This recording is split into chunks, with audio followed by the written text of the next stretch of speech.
everybody, and welcome to Wikali Talks.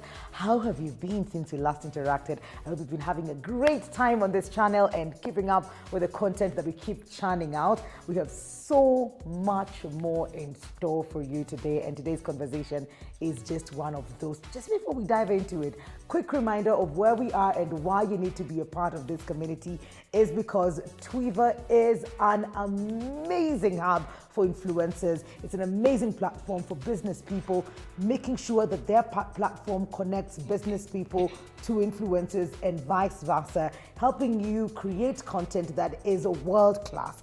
Videography, photography, all of that put together at this award-winning influencer marketing company. Okay?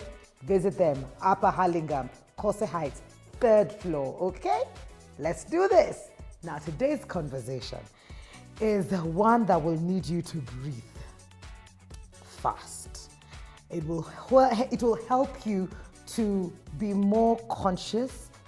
It will help you to hold space, to be a little bit more patient, to be more considerate, to be more kind with other people. In studio today, we have a mental health ambassador. She has a safe space where people can express what it is they feel, and you're safe there. It is honest. She is vulnerable on that space as well. It's called the Unmask community, and we're just going to get into that. But Esther Nduku is in the building. Esther, welcome to Wikali Talks. Thank you so much, Wikali. I'm humbled to be here. Let me tell you what you're doing to people online, or creating a space for them to have these conversations, to be vulnerable with you and the world, to share their experiences, is out of this world. What can I say? I'm humbled. Yeah. And I'm not so sure I covered everything, but maybe you can just introduce yourself, how you do introduce yourself, and the many things that you do. My name is Esther Nduku. A lot of people know me by the name WAKIMANI in TikTok, because I've been trending a lot in TikTok, where I do a lot of drama as a way to create awareness on mental health and wellness. I'm also the founder of Unmask community. It's a safe space for mental health and wellness too, whereby people tend to express themselves. We do empowerment programs. There is a lot that is happening in Unmask. Okay. And also, apart from that, because of being WAKIMANI, I created what we call the WAKIMANI movement. Yes. WAKIMANI movement, basically, I'm there to assist the girls in Gulf countries, because I've connected with a lot of them in TikTok. Yeah, so I do assist them to listen to their stories, what they are going through, the event, and also helping them to run small businesses online while they are abroad. Yes. That's a huge one, because eventually, first of all, the mistreatment that is happening over there, and also the mental health issues, because probably you don't even have people to talk to directly. True. Yes. And they come back sometimes back home with nothing. Yeah, very true. Yeah, so wanakuja unapata, now you are away for this number of years, but there's nothing you have to show for yourself. Yeah, and that can really lead to suicide, Wikali. That's true. We have a lot of them who came back and they committed suicide. It's just that sometimes these cases are not reported. Oh no. Yes.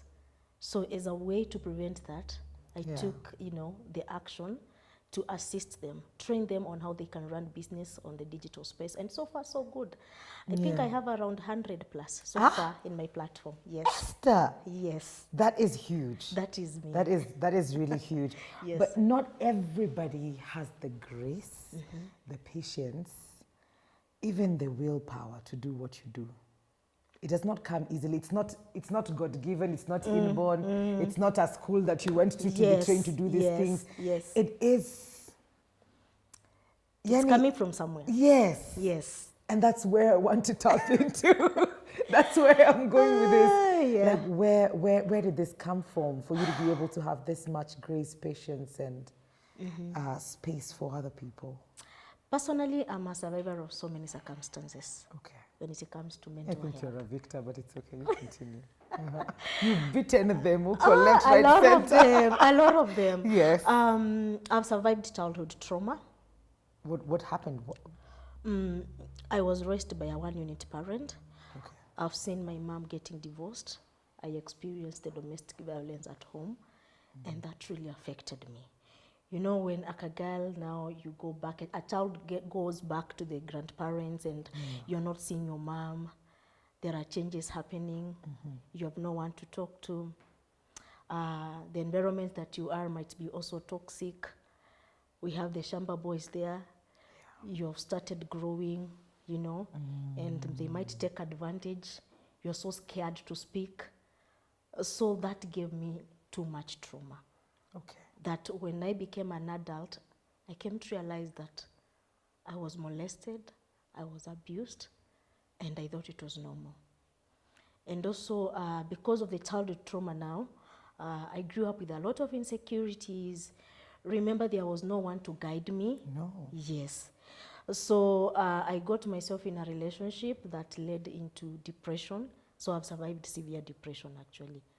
And how old were you when you were getting into this relationship? I was 21 years old. That's very young. Yeah, that's very young. Because it's all play and games mostly Yes, at that time, but then this was a serious thing for you. Had you dated him for long? I actually would never dated. Ah? We never dated, Mukali. What happened? Let me tell you something. Yeah. You see those kids at home, like kwa nyumbani unapatanga kuna yule mtu mwenye anaitwaje, like kuna kwanga na yule mwenye ni evil. Kuna ule ndio nini Kichwa ngumu kwa familia kukosangi. But one thing I usually tell people, you see that kichwa ngumu? Ukifuatilia, that person is very weak. They need help. Oh. So this kichwa ngumu, it's a coping mechanism. Aha. Yes. So they have to be kichwa ngumu, they have to show you that they are tough. Uwezi niambia kitu. Kumbe the inside, najua, yes. Kumbe they need. Yeah, the inside, the girl, the boy inside is crying, is damaged. And were now, you the kichwa ngumu? Of course, like I was told I'm the kichwa ngumu. I used to be called kichwa ngumu, ni kichwa ngumu aski afanye nini ataki ku. And at the end of the day, I'm like, you people, you don't understand what I'm fighting. So when I'm in that environment of not being understood and I've gone through a lot, what I do, I just run away. So one of the symptoms of someone who is depressed, they tend to isolate themselves from family and friends. They prefer being with strangers. Okay. You get the point? Yes, I do. Yeah. So that is what now I did. Then you left home. I left home. So I had some friends here in town. We were living together. I was a student in a certain college. And, you know, I came and realized that marafiki zangu, they'll start noticing that I'm not okay. Because... Now we are getting too familiar. Yes, okay. We are getting too familiar. So you want to run away again? Yes, please. I want someone to host me. Me, I can't stay here now. Tumezoeana na nyinyi sana. And then you go. And also every time we have misunderstanding, like I used to be this one person, when I experience a misunderstanding with someone, I don't have the courage to talk or to face them. So I just want to run away. Okay. The energy to face the problem wasn't there. Wasn't there. So I was always running away. Even if you confront me over something small, you run. I will just run. Yeah, so that's how now I met this certain young man. Okay. We were in the same college. And I remember I called him because he was just a good friend. And I told him, unajua manze mimi sina place ya kulala sasa. So you'd come to the city for school. Ulitoka nyumbani ilikuwa Nairobi ama ilikuwa wapi? The first place you ran away from home? Home, Makueni. Makueni. So yes. you ran and came to Nairobi? I convinced my mom to pay my college fees.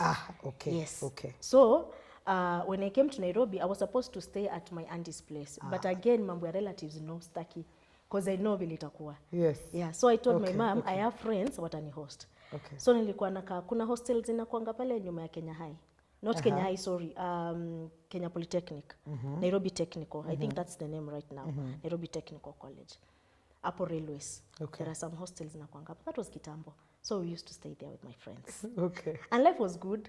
And now this particular young man, it was good, you know. And yule mtu alikuanga anakaa akinicheki tu kila saa. Esther, how are you today? Yeah. And I felt good because he was not in a position to know my real character. Like I'm traumatized, I'm always running away. So you see, one thing about people who smile a lot, it's very difficult to know. Now I feel like stopping to smile. I felt like shrinking my smile immediately. You see people smile a lot. Yes. Let me tell you, when those people get depressed or they go through a mental problem, it's very hard to notice. Because even when you do something, people will be like, Ngoja, Mwikalis, you're always smiling, you're always okay, you're bubbly, you're happy. Yes. I'm like, please stop. Whatever I'm putting here, I'm just masking. Inside, it's something different. Yeah. So now this particular person, I texted them, told them that I don't have a place to stay. Wewe umesikia wapi chalia naletewa kuku? Umepatiwa kuku kule unasema huwezi kula. Hauna mali. Mimi niko na nyumba.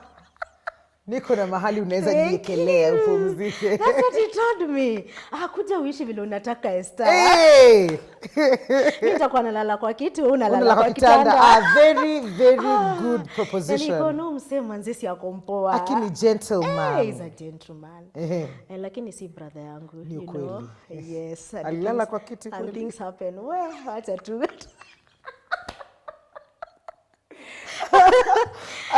Yeah, so after some time I was pregnant. Okay. And you know, the fear of abortion, because I opened up to a friend and then she was like, "Wait, toa hiyo kitu. Yeah. You have your dreams, you're supposed to continue with your studies." And then I was like, no. And then this guy, when I told him, he was like, ni sawa, tutalea. I think life has changed nowadays. Nowadays, it's very hard to get someone to tell you that anyway. And we're not even dating. Imagine we're not even dating. And this person tells me, we, sasa ka, ni hivyo. Move in. Life iendelee. Title imechange, bibi. Nishakuwa bibi. So you are shatafuta ka job. Hey. Yes. Wow, very responsible. Yeah, and that was it. But now down the lane, because the foundation... Did you have this conversation with mom, everyone else? No, my mom actually came to know that I'm pregnant when I was almost giving birth. I think I was almost 2 weeks due. Wow. Yes, because kwetu na Mwikali, I come from a very, what can I call it now? I won't even say tough. Familia yangu, we are the perfect. I will say this. You know where you come from, those perfect families. Whereby you're not supposed to make mistakes. Yes. You are not supposed to be in any bad behavior. Like kwetu, mistakes akuna. And I'm the firstborn. What? Yes. And I had passed well in high school. So unajua, I don't know whether you come from Ukambani, but unajua Ukambani, when a girl attains a good grade. Yes. Na ulikuwa unasomea mbali na sasa umeenda Nairobi. Everyone is waiting for that graduation. That's true. But me, graduation ilipeleka mtoto. Yeah. So that conversation I never had with anyone. I had with mom now later on, and my grandmom. But my mom was very disappointed anyway. Yeah, but later on she accepted because hakukuwa na option. I told her it is what it is, mom. It is what it is. Yes, and she asked me, would you still want to go back to school? Oh, because at this point you stopped. Yeah, I stopped. So ulikuwa nakatu kwa nyumba. We ngoja. The shame. Hiyo shame utapelekana nayo wapi? Unajua nowadays I see girls pregnant and going to classes and I'm like, we? Mimi wakati wetu hiyo nayo haingeweza. But then this guy was okay with you staying at home? Yes, he was okay. Okay. Yeah, he was really okay. Nice. Yeah. Yeah, that kaka single room life. Acha nikwambie manzi. We, I salute people. Nikiona tu watu wanaishi life ingine. Uko like, we, respect. Wacha niheshimu. Okay. Yeah, but mi umheshimu kwa hiyo part anyway. Okay. Because, you know, watu ubeba mimba, wanadampiwa. That's true. Wanatupwa nje. Mtu anakupatia pesa ufanye abortion and all that. Even though pia mimi nilikuwa namwambia nataka kufanya abortion. Okay. I used to tell him that, but ananiambia, we can keep it. You know? It's so nice. Not that very nice anyway. Okay, cool, nimewacha. Yeah, so now later on, nimeshaza, my mom asked me whether I would still want to go back to school, what are my plans. Alafu I think nilikuwa nimeingiwa na mama. Bibi unajua? Nimekukaje? Unajua? Acha nikwambie kitu. Kuna vile unaweza ka environment fulani. Hata kama ulikuwa na mindset tofauti, ujipate usha transform ukakuwa watu. So unajua nakaa na wale wa mama wenye wananga goals. Yes. Ni waamke asubuhi. Usharudi ushago sasa. Siku ushago. Tuko Nairobi. Lakini unakaa na mama gani? Wa ploti. Sasa hapo tu wa ploti. Plot 10 sasa. Maisha ni ya plot 10 Mwikali. So ile maisha unaishi, ushaweka vitabu chini, hata unanga goals. Ni hivyo. Yaani wewe uko tu. Kwanza sasa hata ushaingia kwa makanisa uombeange Bwana apate pesa. Ala. You know that kind of lifestyle? Yes. Na kufasting ingine hapo, wacha nikwambie, na kusukuma mapepo kila siku. Let me tell you. So I think niliingwa na mama mpaka idea ya kurudi shule ikakuwa haiko. Ikakuwa haiko completely. So kazi yangu ilikuwa ni niamke asubuhi, nipikie Bwana chai, nishughulike na mtoto, nipike sapa, nikiachua 200, siku iishe, kesho ikuje. So when my mom asked me about going back to school, actually I thought she was crazy. I was like, ngoja, wewe uone mimi ni bibi ya mtu. Mimi ni bibi ya mtu sahi, mom. Like, what kind of a question is that? Mimi ni bibi ya mtu. So even my mom thought I was sick because she was like, what happened to my daughter? You can still continue. Mimi nitakusomesha ukiwa naye hapo. And then I was like, hapana, hiyo ni kudharau bwanangu mama. Mbona unamdharau? Okay. Yes. But you know, I think too ni vile tu sikuwa nimegrow kwa akili. That's true. Yeah, but later on things never worked out because the foundation of the relationship in number one, it was not good. Yes. Things do happen. A lot really happened, Mwikali. A lot really happened. And I ended up depressed. Completely damaged.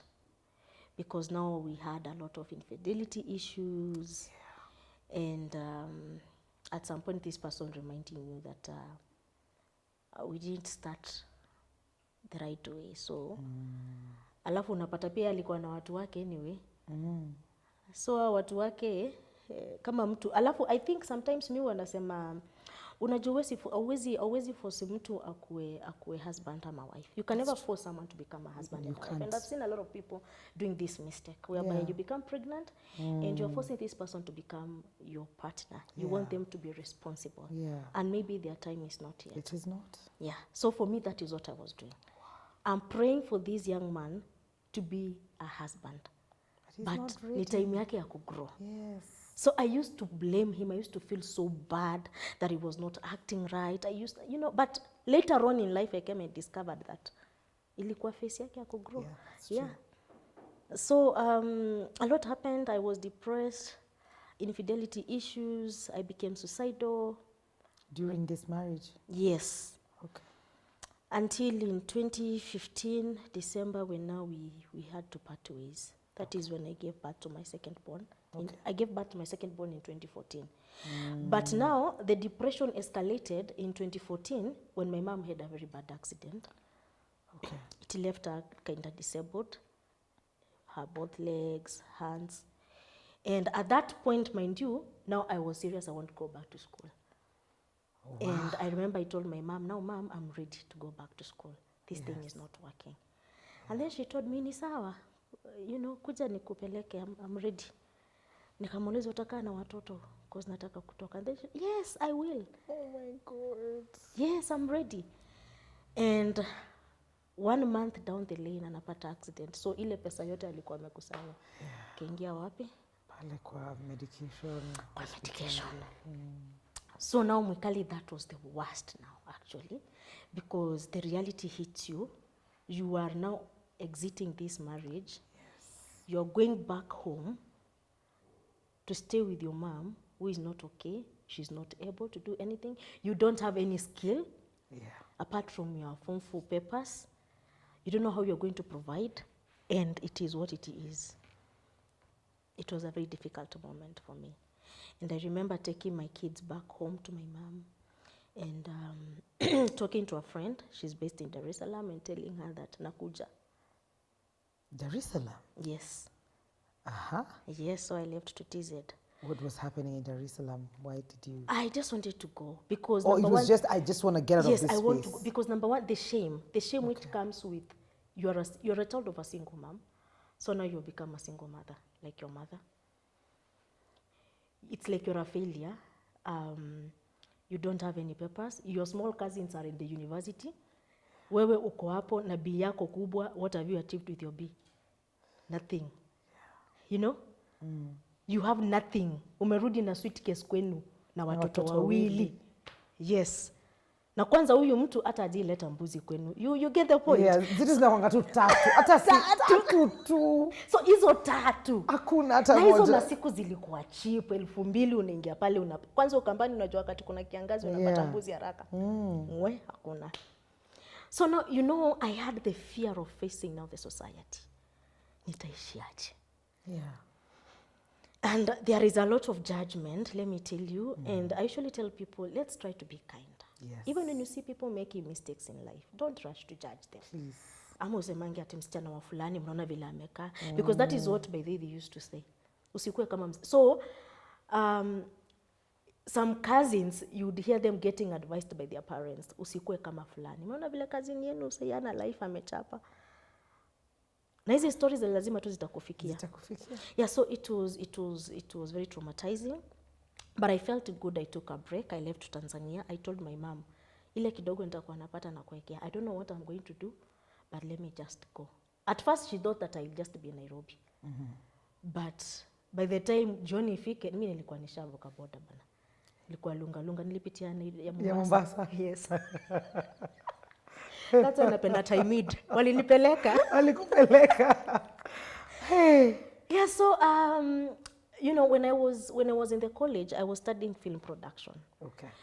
I'm a good actress. Yes. I write scripts a lot. So when I went to Dar es Salaam, I had this dream that maybe one day I'll meet Kina Wema Sepetu, I'll meet these actresses, I'm going to do something with them. So I don't know how I'm going to do it, but Esther, I have to make it. Yes. Yes. I must take away the shame myself. God is faithful, Mikali, because let me tell you, there is favor that comes along with suffering and pain. I am telling you this. Yeah. Yeah, because in my suffering, in my pain, I was favored. I don't know how I got that job. Because I remember I went for some auditions, movie auditions. I'm a Kenyan. I'm trying so much, because when I met my friend now, she hosted me. Yeah. And I'm trying so much to speak the Tanzanian Swahili. Kwa sababu nishaambiwa ukijulikana wewe ni Mkenya na huku kuna vile wanaonanga wa Kenya sisi. You're here to take their jobs or something. Yeah. You get it. Yeah. So jaribu ujifanye wewe ni MTZ. Yes. Watakuja ukaweka ile wewe nakwambia. Jamani. Mpaka nilikuwa navaa boy. Ala. Yes. Hey auntie. Yeah. Wow. And I met a producer during those auditions, and the producer was from Burundi, and we were just talking. Akaniambia, we dada kijamani, mimi naona uko na talent kubwa sana. Mimi ningetaka kupata na boss wangu mahali tunaishi.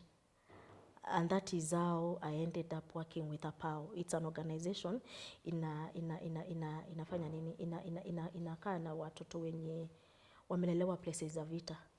Okay. Yes. So I went and met the doctor. He's a doctor. I went and met the boss, and actually I came to realize I work on a manager by that time. Ilikuwa inaenda chini, and that is how I got employed. 50K per month. Wow. With just a Form 4 certificate, Mikali. Oh my God. Tangu nizaliwe 50K. Wait. Sasa at least hata sikuwa naamini. Unajua 50,000 ni 1 million ya TZ. Unajua ni 1 million. Oh, ni 1 million. Yeah, thank you. So me I was getting paid 1 million. Allah. Yes. Of course. Thank you.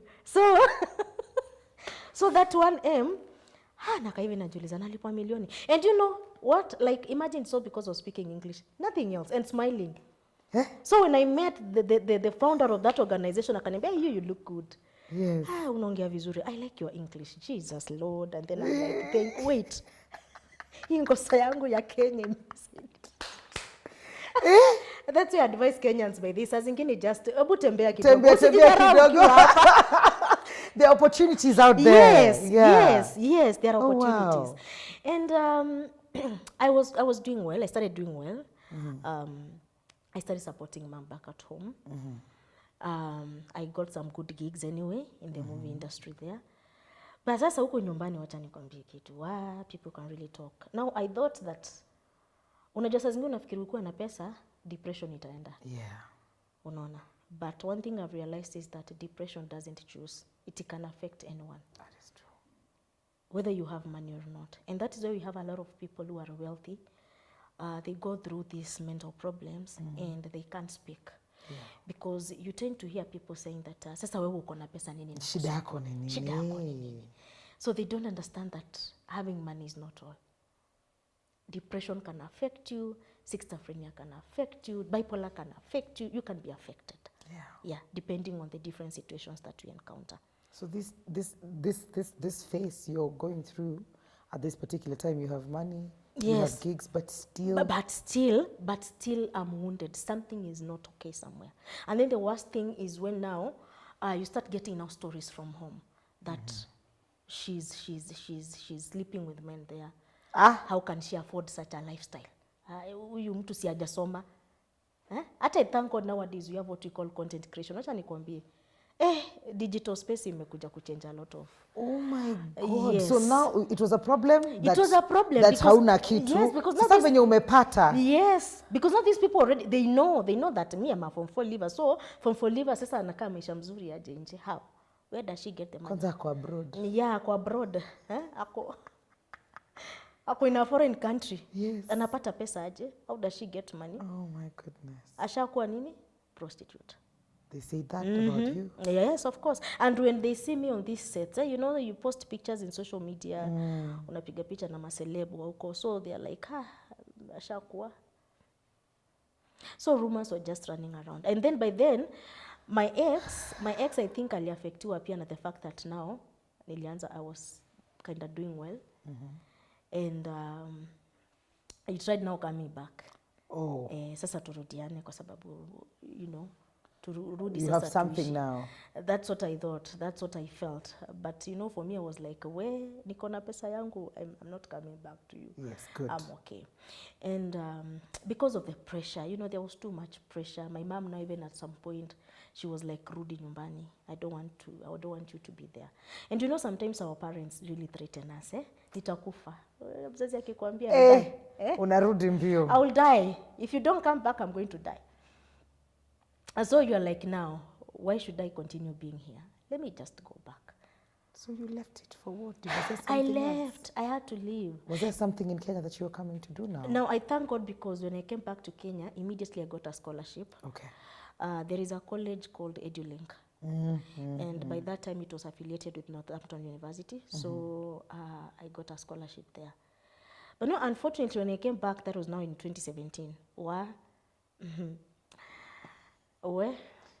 Mimi nimekuja nimeingia shule, sasa nimekuwa student.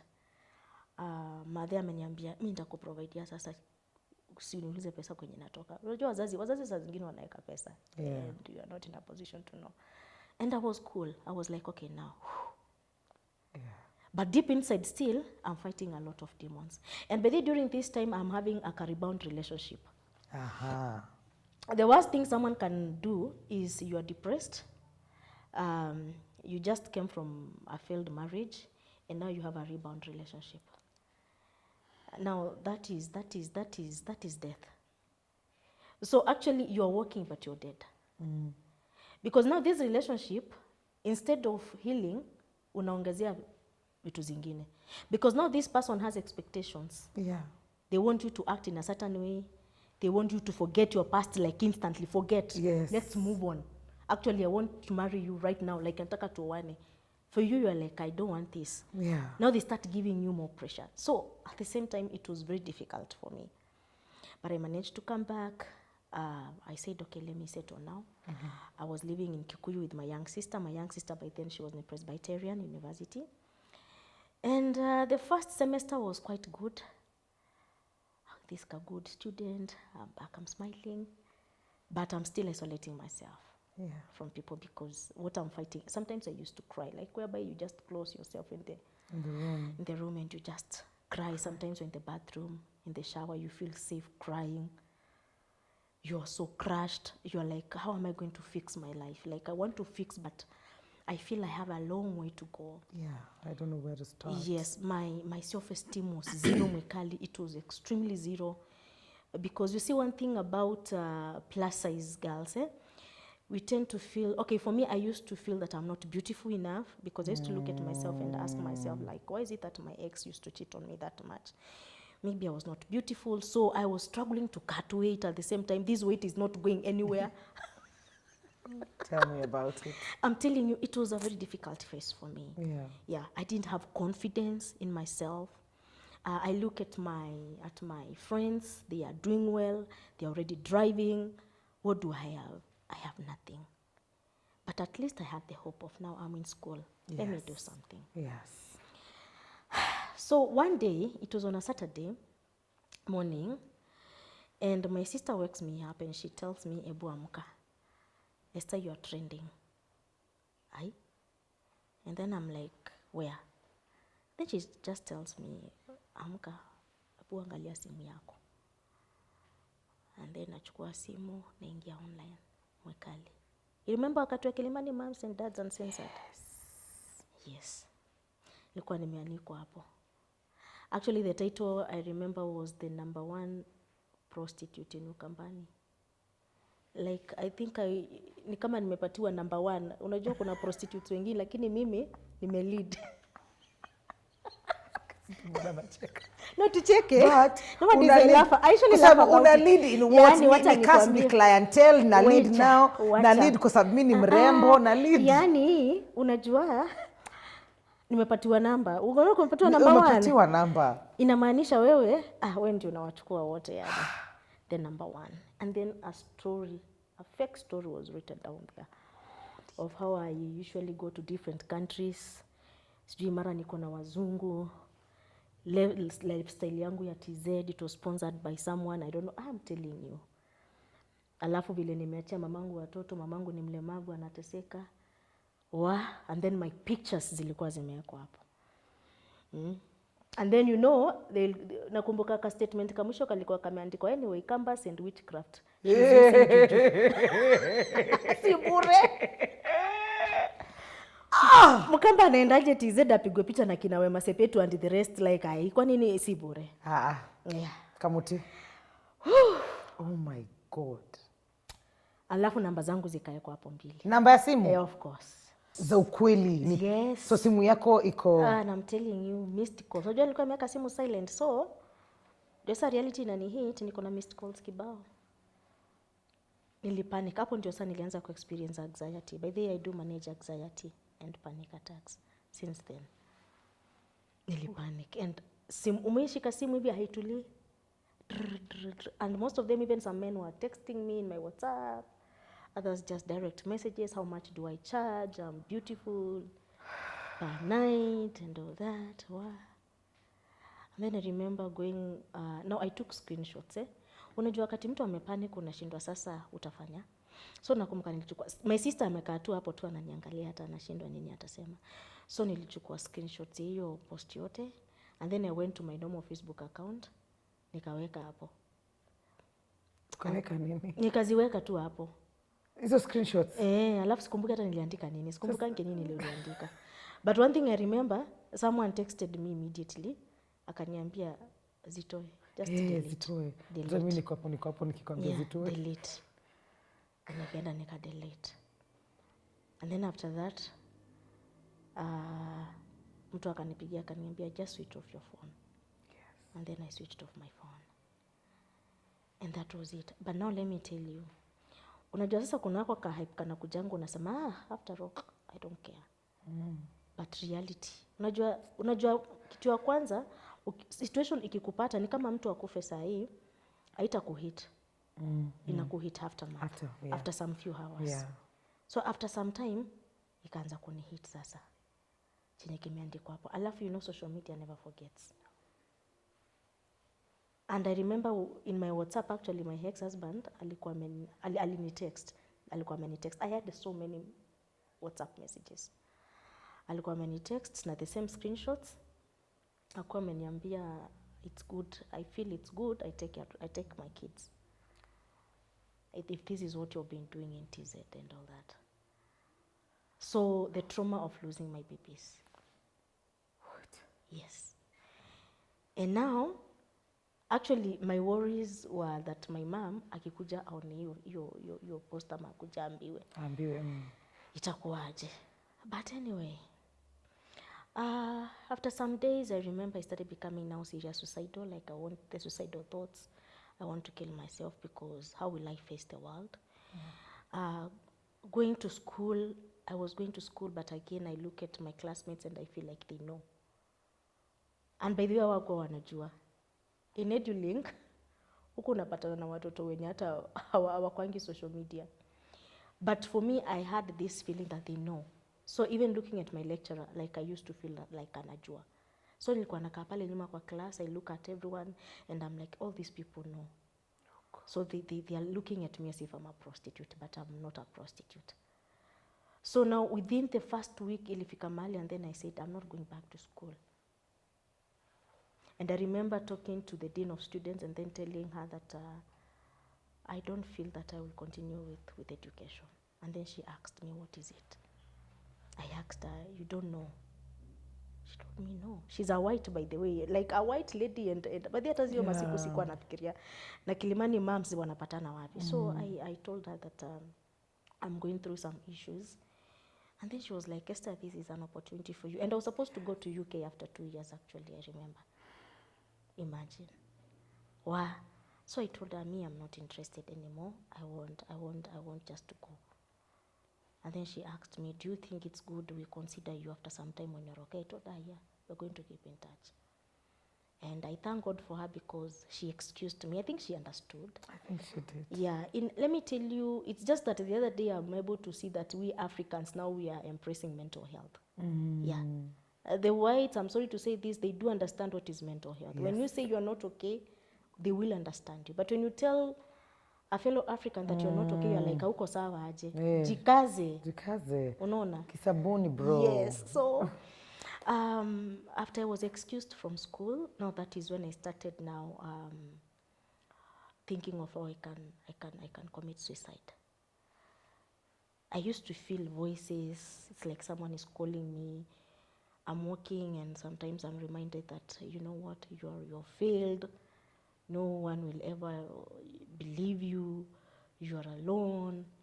Your family now, finally, they won't believe you. Your sister, you're not a role model even to your sister. To your kids, you're an embarrassment. They will grow, they'll come and know all these things. So for me, like, I was like, no, I have to end it. I mean, Manzi, no, I can't face all this. And then the thought of one day my mom will know. Yeah. You know, I might not tell her, but she will know. So I was like, apana, Mwekali, I just want to die. So I remember one day, just in the room, I think I went to an agrovet. Sometimes I don't even remember how those events were, but I think nilienda agrovet, nikaulizia dawa sijui ya nini. Sijui ilikuwa ya kutibu ng'ombe ama ilikuwa ya nini. It was in Kikuyu. Okay.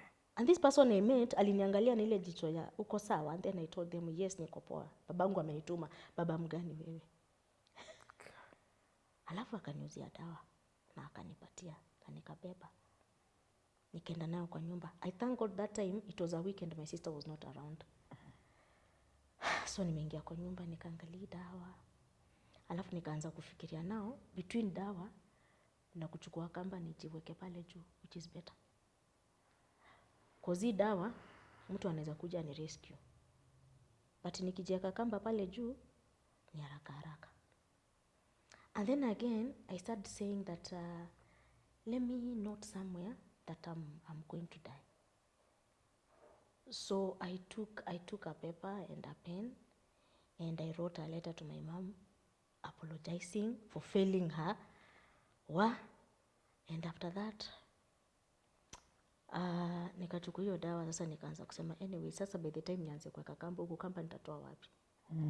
Unaona? Stool nitaenda kuomba. Wacha nitumie dawa. But you see that moment, you know, everyone who commits suicide, I believe there is a moment of silence. Okay. Because for me, I had that moment of silence. And I don't know, I usually say that it's God who spoke to me. Because I just felt a voice calling me and telling me that, Esther, I got you. And then I was like, no, maybe, nimesikia vibaya. I'm still closing my eyes, and then I hear a voice, Esther, I got you, you're not alone. And the next minute, I remember nikajiwekelea tu kwa bed, na nikalala.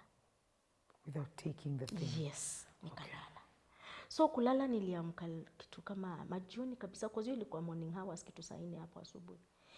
Nikaamka majioni kabisa, I took a shower na nikakaa tu online na sikuwa nakula.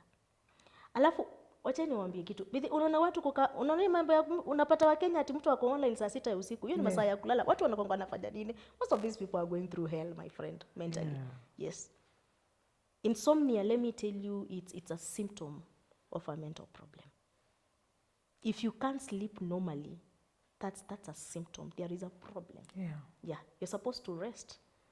Saa 6, saa 7, what are you doing online? And at 5 umeamka. It's not normal. But you think people are saying it's normal, I'm okay. You're not okay. You're not okay. Yeah, so for me, saa 6, saa 7 ya usiku. So saa 8, the thoughts now of suicide started coming back to me again.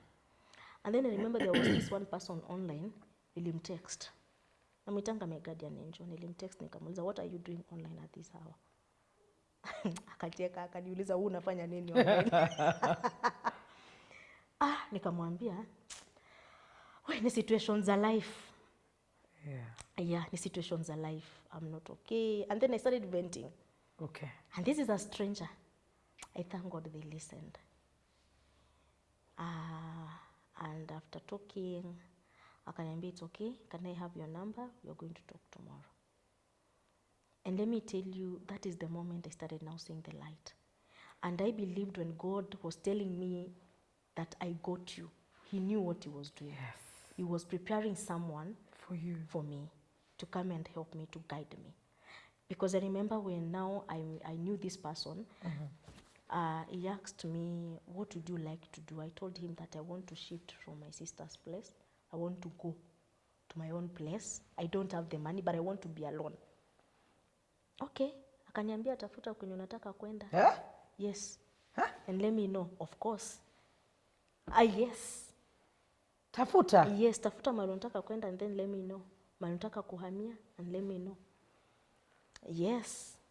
And then I remember going to Thika Road and just kutembea Mwikali. And then nikajua Kahawa West. Sikuwa najua Kahawa West. Nikaona Kahawa West alafu nikasema naweza ishi huko by the way. And then I think I fell with the idea of Kahawa West kwa sababu nilikuwa naona kamiti.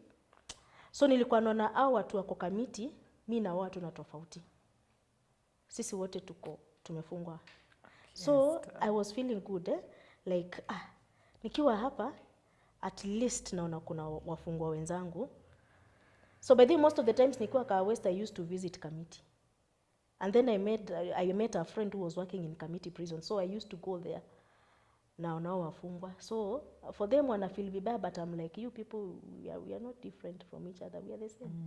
Nyinyi mmefungwa hapa sababu, but mimi nimefungwa mentally. Yake ni physically, lakini yangu ni ndani. Yeah, so this particular person now told me, I told him that I want to shift and that they provided. I'm telling you, this person provided for me until I started begging them to meet.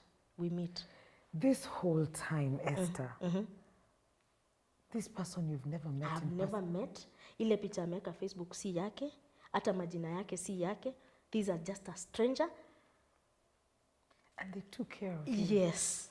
And they are checking on me on a daily basis. They are giving me the hope. I vent, I tell them everything. And I used to drink. Actually, hapo sasa unajua maisha sasa nimeanza sasa unajua nimejiisolate sasa nimekuja Kahawa West. And I know there is someone who is at least ananipatia the usaidizi and all that, because after nilihamia Kahawa West now, I had to come up with an idea to start making now money, because the idea of going back to school sina. And that's how I started now selling honey. Unajua kambani kuna asali and all that. So this particular person told me nisiuze asali kienyeji.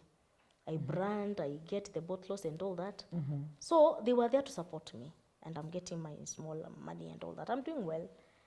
Na nilikuwa nakunywa, and let me tell you, and still I'm depressed, by the way. Yes, you've never dealt. I've never dealt with it, but now I thank God I have someone that I can tell them how I feel. Yes. Sometimes I wake up in the morning, I don't want to talk to anyone. So I tell them that I don't want to talk to anyone, I don't want to see anyone. I just want to sleep. And then they tell me that ni sawa. So ilifika mahali mpaka mwaka ikaisha actually. Na unambegi namwambia now we have to meet. But then I remember that voice, Esther, I got you. Yes. Yeah.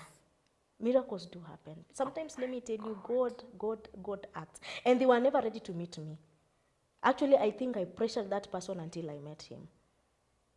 So eventually you yes, did. now eventually we met. Okay. And after we met, actually, I thank God because he was in a position to tell me that the reason why I'm supporting you is because I've had a situation and I know. For me, I never had someone to support me. So that's why I'm here to support you. Okay. Rosafi, I don't need anything from you. Yeah. I want the best for you. He's like a dad to me, even to date. And from there, I think I started now looking for therapy.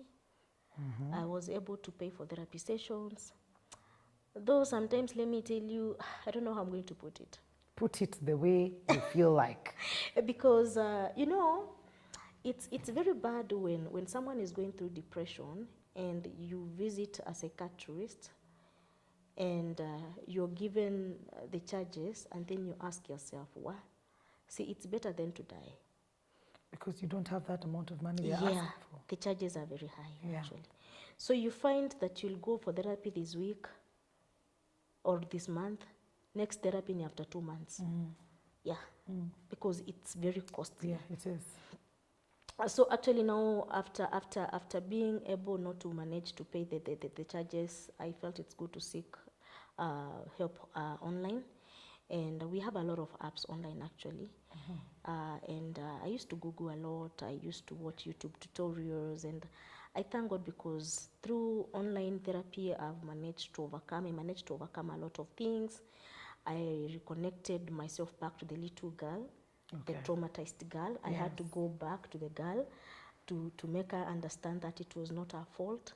She has to heal, even though she's left with some conditions to deal with panic attacks and the anxiety. But now, Esther, you have to understand that whatever happened to you, you never deserved that, and this is the cause of everything that happened to you up to this date. Now you have to start embracing this young baby. Yeah. You have to start growing. So me nilianza grow from that point now. So sometimes I remember I used to take myself in a mall, I buy myself chocolates, I buy myself ice cream, because now that girl, she never had that opportunity to grow. Yeah. Yes, I never had opportunity to play with other kids, the normal way kids do play, I don't know what. So let me tell you, unaona bouncing castle, like me I usually tell adults, please kama ujienda kwa bouncing castle, please just go. Haki Have fun. nitaenda. I've always wanted to, but I just, in my head, I imagine how it will just erupt. Let me tell you.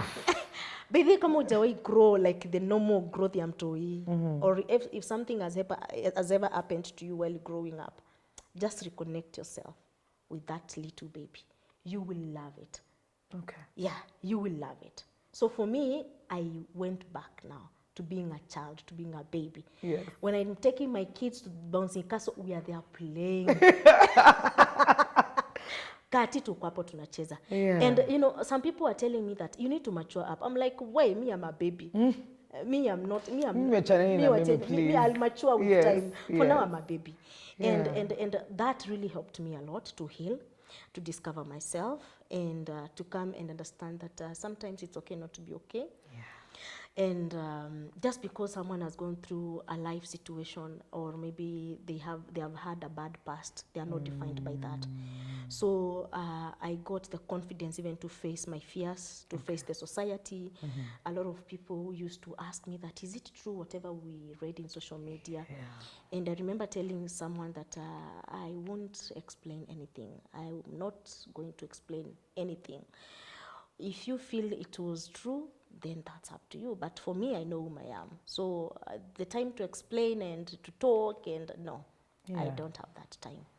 So you went through therapy. I went through therapy. But most of the therapy, I think I did it personally to myself. Yeah, through watching the YouTube and reading a lot of stuff through Google. Because therapy, I don't know whether right now it's a bit cheaper, but back then it was very costly. After Ukraine, I don't think it's cheap. I don't know. Have you ever gone for therapy? I have. And it was pretty pricey. It was pricey. And even when I recommend therapy for friends, wakogai pesa ngapi, it's always how much? How much will I afford it? And recently, a friend of mine told me, now I'm at a good place, I can afford a few sessions. You see, it's not even until I get better, but I have a little bit of money that I can afford now. But then it's not, I don't know if the platforms that are there, that are affordable, if they're well known for people, are they accessible? Are they available? One thing I have to tell you is that they are not available. I think the only organization that I can say, we have the Befrienders Kenya, but I don't know much about it. Okay. Back in 2019, I got an opportunity to work with an American-based organization. Ilikuwa inaitwa Runs and Traves. We introduced a free counseling. Okay. But let me tell you, it's funny because when you say something is free, people doubt. But wakiambi walipe, it's expensive. Yes. So actually, we introduced a free counseling, and a lot of people used to doubt a lot. But also at the same time, you find there is a lot of stigma surrounding mental health. The moment you tell someone you can go for counseling, just to check up on yourself, they're like, mimi si wazimu. Sina wazimu. You get it? So there is this myth that if I go for counseling, lazima nikuwe naokota makaratasi kwa barabara. But that's not the truth. But that's not the truth. Hauko unaokota makaratasi? Yes, yes. So it's also a challenge. Yeah. When you put up the free services for people, it's also a challenge because they're like, no, why free? Why free? You should take a chance. Yeah, so I have a feeling that there is a lot that needs to be done, especially in our country, because we are losing a lot of people through suicide because of depression and other mental problems that people are experiencing every day. And actually, it's up to me and you to take, the awareness and let people understand that it's normal. It's just normal. Waking up in the morning and you decide that I have to go and see a counselor, it's just normal. Yeah, it's normal. It shouldn't be looked at as a crazy It's a crazy person. to do. Yeah, because every time I introduce myself and then I tell people that I manage anxiety and sometimes panic attacks, people look at me like, wow, kwa hivyo unaweza explode saa hii?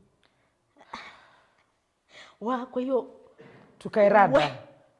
Kwa hivyo unaweza kuwa crazy, unafanyangaje? Hii kitu kikushika kunaenda. You know, and then I'm like, please, relax. Oh my God. Why do you call yourself a transformed sinner? I usually call myself a transformed sinner because I believe that we were all born sinners, Makali. And at the moment God visited me, I was in sin. Was this the time that you were drinking? Yes, that time I was drinking and all that. And even though I accepted him, I would still sin. And even today, I do sin. You get the point? Yes, I do. Yes, I'm not a saint. Yes. You get the point? I do. It's just that people expect you to be perfect. We can't be perfect. Remember, this man Jesus loved us before we loved him. And even when we are in mess, he still loves us. Sometimes we put ourselves in mess. We find ourselves telling Jesus, please take me away from this mess, God. I will never. God, I promise you the moment you take me out of this situation, Jehovah, hey, God, I will never go back. But again, he looks at you and he tells you, I will take you out of this mess. And then he takes me out of that mess. And then again, I just look at Jesus and next then I ask weekend him, is a party. God, are you sure that so I'm a transformed sinner. He transforms me every day. single day. Every single day. Because I'm not perfect. Yeah. The unmasked community. When you talked about the masks that we walk around with, is that it? Yes. Where now, please take it off. Yes. Unmask. Yes. Be you. Let us see be who real. you really are. Be raw. Let me know who is Mikali. Yeah. If you wanna cry, just cry. If you feel that you're dirty, let me know how dirty you are. Like, just be you. I won't judge you. I won't condemn you. I won't call you names. I just want to listen. Yeah. So unmask yourself. Okay. Be you. How does it operate? For anybody who's looking to, maybe find a space. So we usually have what we call the Kikau program. We usually meet once in a week, and you get, I don't advocate for having a Kikau just me and you. So I make sure that we have other few people we're able to speak or to share so that we can make it a little bit easy for everyone. I don't know whether you have found that when you go and meet a counselor and then you're just there looking at each other, una feeling the pressure. Yeah, I don't know, like, I'm not so sure what they expect. That's what, and you're like, now where should I start? Yeah. So in the kikao, I'm able now to start talking as Esther.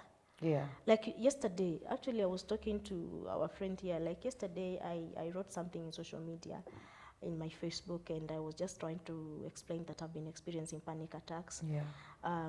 I used to do a lot of media shows and at some point nikasema since last year sitaki kufanya. And actually I think nilifanya tu moja Look Up TV. And nimekuwa experience a lot of panic attacks, and you know, people usually call you this strong woman, a mental health ambassador. You can never ever, like, you can't go back to depression, you know how to do blah blah. Well, Mwikali, no, me I'm not strong. Like me I'm not strong. Like sometimes I become weak. Yes. And sometimes I get relapse of depression, and sometimes I get the panic attacks. I'm just me. I do explode. So yesterday I wrote that post, and si watu wamecall. Ati mami, you're not okay. Ati sasa jamani, na wewe ndio tunakuanga na wewe kwa kikao. Ati sasa jamani, who is? And then I'm like, wait. Si pia madaktari wao wanaumwa na kichwa. Yes. Si pia huwa wana experience hizi magonjwa zenye watu wana experience. Where do they go? See, they go to the hospital. Yeah. So just because I'm this strong, smiling, I can't continue faking. I'm just real. This is unmask. So allow me to unmask. Yeah. And then you find there are people telling you that don't post it there. People will not believe in you anymore. I'm like, no, as a mental health ambassador, I'm not supposed to sit here and fake it. Yeah. I'm supposed to practice what I say. So I'm just real. So now in Kikao, we sit down. I'm able to express myself. Like even now, I'm able to say, this is what I feel. I feel happy. I feel relaxed. Maybe yesterday I had a bad day and all that.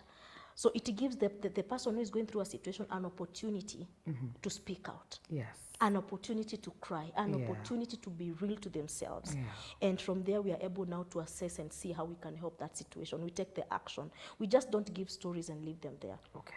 One thing I understand is that a lot of people are experiencing financial crisis, especially in this economy. Yes. And, you know, we struggle with the boy child and girl child thing.